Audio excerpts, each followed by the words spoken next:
Portraits. They're the lifeblood of every photography studio from New York to Te Marua. Here in the cadavery backlot, our resident director of photography wrangles Sir Socks into position. Stay still, Sir Socks. It will be over shortly.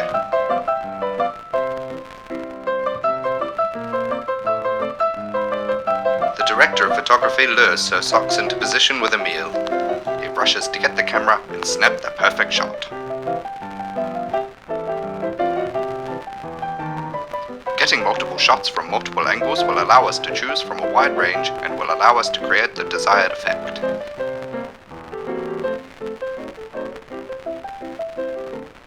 Once we have our photos, we'll select two, one close-up and one medium shot. In your photo editing software, create a new canvas. Because we're making a portrait, we want to make our canvas an appropriate photo size. To that end, my canvas will be A4 sized, which can be selected here. Once you've opened your canvas, import your photos. Once loaded, resize your image by using Ctrl-T on the keyboard. Start with the medium shot.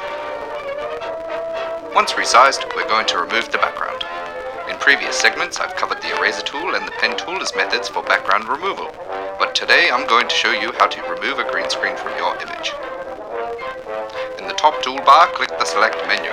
From here, click Color Range. In the pop-up box, toy with the settings until you have a complete mask. That is, everything you want to keep is in black and everything you want to delete is in white. Hit Enter and select the eraser tool by tapping E on your keyboard. Erase the selected area. You might find that the entire range isn't entirely erased. In that case, go around with the eraser tool and tidy up any loose ends.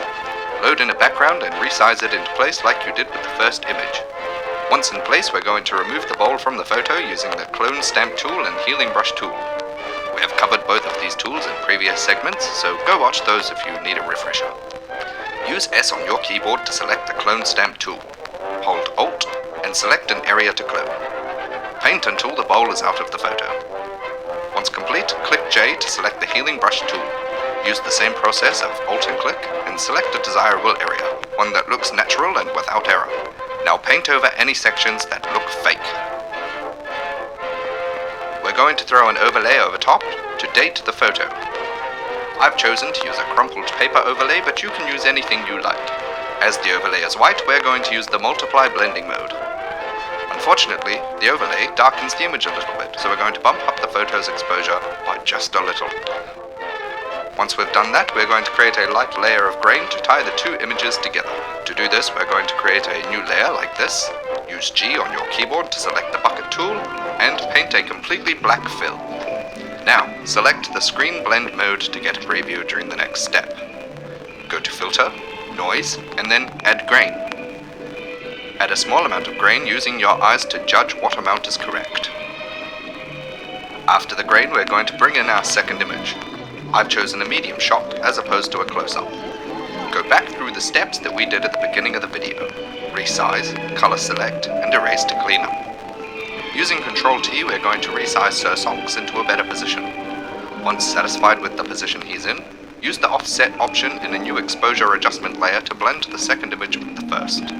Remember to use a clipping mask so that you're only affecting the one layer. You can do this by right-clicking on the exposure layer and clicking Create Clipping Mask. Use the opacity lever to fade out the second image. You can add some final touches to taste. Have a look at the finished product.